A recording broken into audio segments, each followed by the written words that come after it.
चंद्रयान 3 को लेकर इस वक्त की सबसे बड़ी खबर, सबसे बड़ी अपडेट सामने आ रही है। एक ऐसी खबर, एक ऐसी जानकारी, एक ऐसा वीडियो इसरो की तरफ से सामने आ चुका है। चंद्रयान 3 के लैंडर और रोवर का, जिसे देखने के बाद आप भी हैरान रह जाने वाले हैं। इस वीडियो को जारी करने के साथ ही इसरो ने लैंडर और रोवर की अब तक की कनेक्ट ना होने की वजह को भी स्पष्ट कर दिया है। साथ ही साथ इसके पीछे की बहुत अहम वजह सामने आ चुकी है। इसके बाद भारतीय अंतरिक्ष एजेंसी इसरो ने अमेरिकी अंतरिक्ष एजेंसी और दुनिया के तमाम अंतरिक्ष एजेंसियों से इस मामले को लेकर के बात उठाई है। तो क्या है पूरी खबर? क्या पूरी अपडेट इस वक्त सामने आ रही है? साथ ही साथ वह वीडियो भी आपको दिखाएंगे जो इसरो की तरफ से जारी किया गया है। तो वहीं इस वीडियो के सामने आने के साथ ही इसरो ने चीनी अंतरिक्ष एजेंसी और चीन को बुरी तरह से लताड़ भी लगा दी है। जो चीन और ब्रिटेन अब तक यह कह रहे थे कि भारत ने चांद की सतह पर ऐसा कुछ भी नहीं किया है और भारत ने चांद के साउथ पोल पर अपने लैंडर और रोवर को उतारा भी नहीं है, उनको यह वीडियो देखने के बाद यह बात तो स्पष्ट हो ही जाएगी। साथ ही साथ भारत की चंद्रयान 3 की इसरो को लेकर के जो हमारे सोमनाथ जी ने जवाब दिया है, वह भी सुनने लायक है। हालांकि उन्होंने यह बात भी स्पष्ट कर दी है कि भारत कठनी नहीं बल्कि करनी पर विश्वास करता है और वह करके भी दिखाया है। भारत में इस वक्त खबर आ रही है, बहुत बड़ी अपडेट है। रोवर ने चांद की सतह पर एक्टिव होने के साथ ही बहुत अहम जानकारी इसरो के पास भेज दी है। दिखाएंगे आपको इस वीडियो में। वह वीडियो आगे तो चैनल पर बने रहे, साथ ही वीडियो को लाइक और चैनल को अगर अभी तक आपने सब्सक्राइब नहीं किया है तो सबसे पहले एक सच्चे देशभक्त की तरह चैनल को सब्सक्राइब कर लें और कमेंट बॉक्स में इसरो की उपलब्धियां के लिए एक प्यारा सा कमेंट जरूर लिखें। बता दें कि बीते एक दिन पहले ही इसरो ने चांद की सतह पर मौजूद लैंडर और रोवर से देर रात संपर्क स्थापित कर लिया था और इसके साथ ही इसरो की तरफ से अब एक ऐसा वीडियो भी जारी किया गया है। चांद की सतह से यह वीडियो सामने आया है और लैंडर और रोवर से बड़ी अहम वजह भी सामने आ चुकी है। बता दें कि इसरो के चीफ सोमनाथ ने जानकारी देते हुए बताया है कि चांद के साउथ पोल पर हमारे चंद्रयान 3 के लैंडर और रोवर के स्लीप मोड में जाने के बाद से चांद की सतह पर बहुत कुछ ऐसी घटनाएं हुई जिसकी वजह से बाद में इसरो को इस बात की अब जानकारी लगी है। बता दें कि चांद के सतह पर रोवर और लैंडर के स्लीप मोड के एक्टिव होने के बाद से उन्हें हैक करने की भी कोशिश की गई थी। यह एक बहुत अहम वजह सामने आई है। आपको बता दें कि इसकी जानकारी किसी और ने नहीं बल्कि रोवर में मौजूद डेटा से ही मिल सकी है।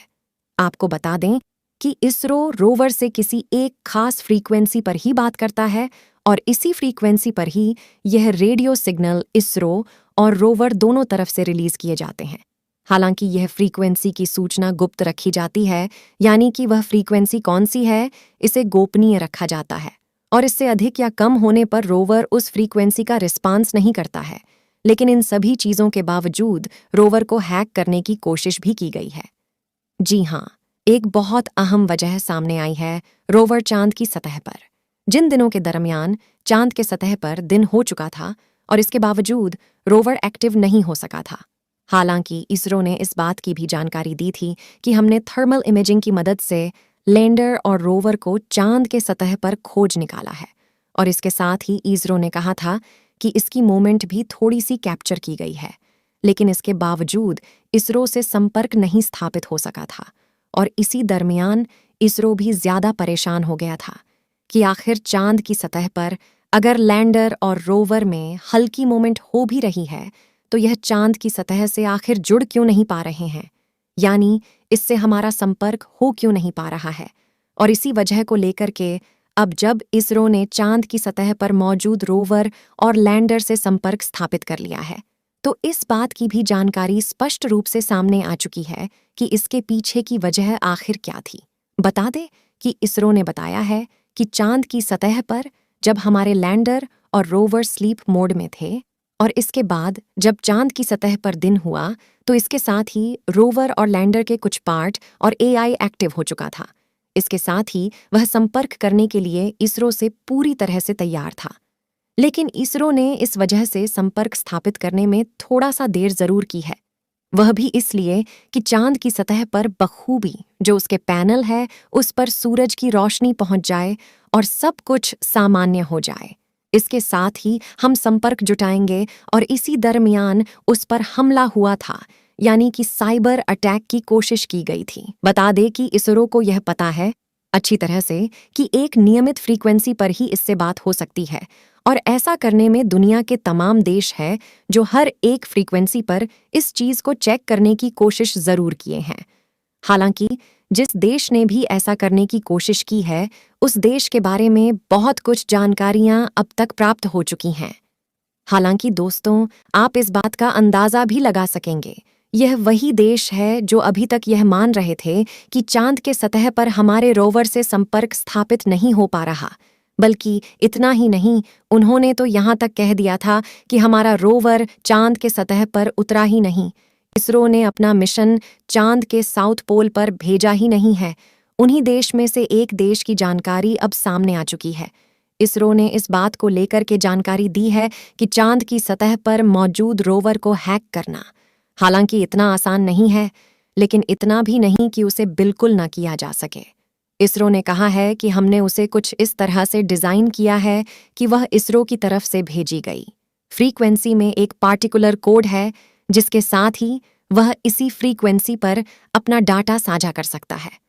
और यही कारण था जिसकी वजह से रोवर को हैक करने से बचाया गया। और बता दे कि रोवर हैक करने से सिर्फ इसलिए बचा क्योंकि इसमें लगा जो एक सिक्योरिटी है वह एक पिन को डिटेक्ट करता है, जो कि इसरो की तरफ से हर एक फ्रीक्वेंसी के साथ सबमिट होता है, और इसके साथ ही वह रोवर की फ्रीक्वेंसी को रीड करता है और आगे जाकर के प्रोसीजर शुरू होता है। लेकिन जो दूसरे देश है जिसने इसे हैक करने की कोशिश की, उसे इस फ्रीक्वेंसी और इस कोड के बारे में नहीं पता था। शायद तभी ऐसा हुआ कि फ्रीक्वेंसी समान होने के बावजूद वहां पर इस कोड की वजह से रोवर ने कोई भी डाटा साझा नहीं किया है, ना ही उसे हैक करने की कोशिश सफल हो पाई है।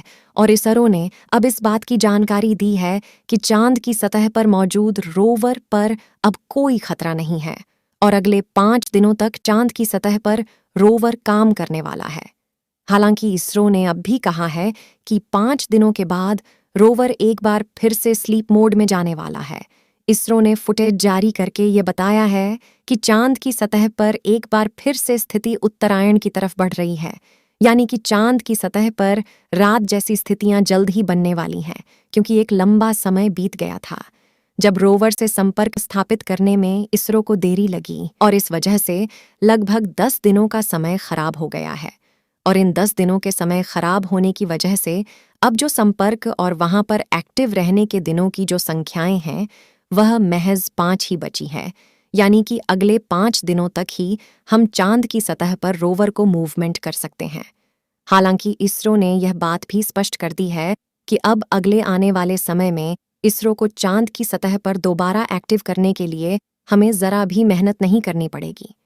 बहुत ही आसानी से और अगली बार तुरंत ही रोवर को एक्टिव किया जा सकेगा, और हमारा रोवर चांद की सतह पर 1-2-4 महीने नहीं बल्कि सालों साल तक काम कर सकता है। इसमें ऐसी कैपेबिलिटी अब मौजूद है। इसरो ने कहा है कि पहली बार में ही इस बात का टेस्ट अब हो गया है और हमें वह गलतियां भी समझ में आ गई हैं जिसकी वजह से अब तक हमें इतना समय लग रहा था। हालांकि दोस्तों, इस खबर को लेकर आप क्या कहना चाहेंगे? आखिर वह कौन हो सकता है जो ऐसा करने की कोशिश कर रहा था? आखिर किस देश ने ऐसा किया है? आप कमेंट बॉक्स में कमेंट करके ज़रूर बताइएगा। साथ ही वीडियो को लाइक और चैनल को सब्सक्राइब ज़रूर कर लीजिएगा।